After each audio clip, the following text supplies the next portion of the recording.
This is Peter Kendall reporting from the Conservative Party conference. This is the Fringe meeting we're holding this year with the Conservative Party front bench team. We've already held two other Fringe meetings, both at the Lib Dem conference and also at the Labour Party conference. Varying discussions come out of these meetings, but what's really important for us at the NFU is to make sure we build on relationships with those leading politicians in those parties, and they help us fight the battles that we need to win on behalf of our members in the coming year. The Lib Dems were really valuable on talking about Europe and how we can make sure we get the best deal for farmers in Europe. With the Labour Party, they really are the only party in opposition now, so it was vital that when we need issues raised about a food plan, Mary Cray was there to do it. Building relationships for the future is what these party conferences is all about. We've had good talk, we've had some good decisions so far, but now's the time for delivery. First of all, there's lots of things they're doing well. I'm going to make the comment that if this was a school report, it would be, you're showing real promise, but you've now got to deliver. TB, on the Better Regulation Task Force, on the Supermarket Ombudsman, and actually carry on the work on the planning regulation they're trying to change, make it easier for farmers to build exciting competitive businesses in the countryside, because we want to be part of rebalancing the economy, creating more jobs, and actually helping this UK economy recover. We want to play our part, and we want the government to provide the policy and regulatory framework that helps us deliver.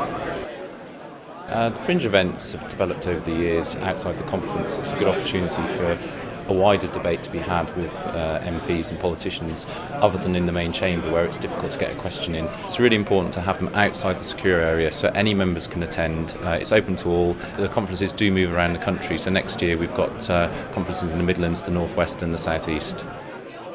Well, I've been invited by the NFU to chair their Fringe event at conference. Well, we've got, of course, we've got Peter Kendall speaking. We've also got Jim Paice, Richard Benyon, and Lord Taylor of Holbeach. So we've got nearly the whole DEFRA team. An opportunity for those ministers to listen to the concerns of farmers, and a real interface between politicians and real life farmers.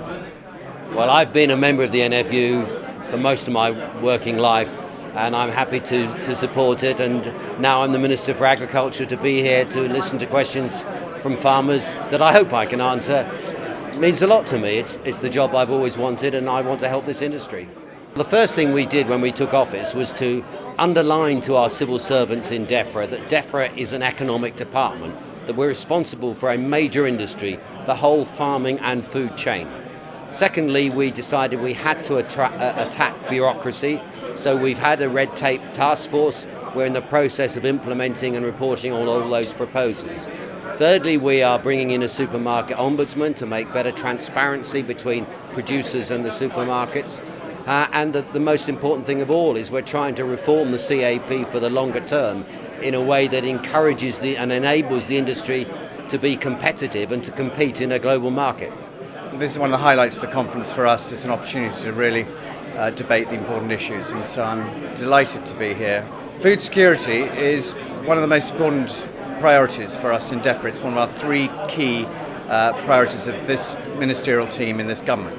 I'm the DEFRA Minister in the House of Lords, and I've just been appointed, but I'm delighted to be back with a DEFRA brief because I did it in opposition. It's a great feeling of coming back home.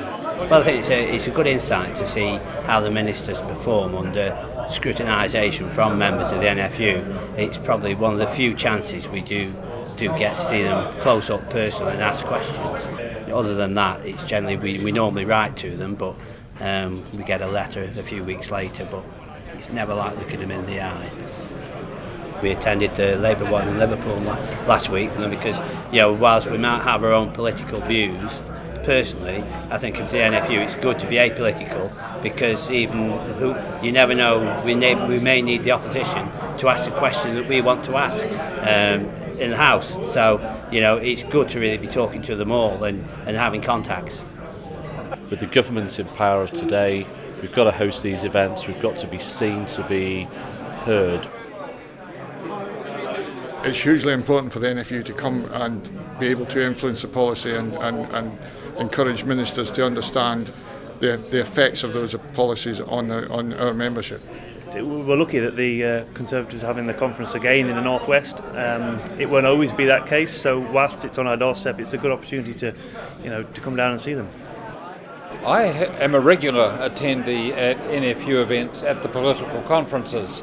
New Zealand is an agricultural nation. We depend on agricultural exports, and we have a great deal in common with the farmers of Britain and of Europe in dealing with a whole range of issues these days. So it's good to come along and see what is on their agenda, on the farmers' agenda, and what is on the political agenda on agriculture. I think it went very well, actually. I thought the turnout was good. The questioning was very balanced. I thought the questions were interesting, and I thought the response was pretty good on the whole. So all in all, I think it was a great success, actually.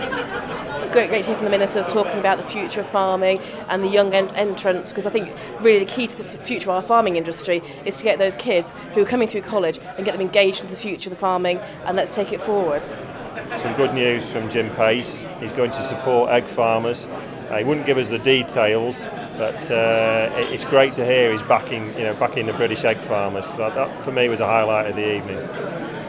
Very impressed this evening with the panel's response to the TB problem and their assurances that they're going to work through the problems and actually deliver a viable solution. There was some really interesting discussion on the CAP. I thought Jim Paice and Peter Kendall both really getting their teeth into Shilosh, talking about the way that he's turning back the clock. Also some really interesting discussions on bringing back meat and bone meal in pig and poultry protein. Jim Paice really seemed to challenge the Food Standards Agency. The speakers, they now understand our industry. They now recognise the challenges that are ahead. Yeah, very much enjoyed it. It's the first time we've come to an event like this, and it's not, well, we don't know many young people that come to these events, so we thought it was quite interesting to come and have a look what went on, and yeah, it was very nice. It's really good to get to hear the people at the top, so people from central government talking in a way that you'd never really hear them speak before, because they're addressing like an audience of farmers, so I think they speak in a different way than they were sort of on the telly.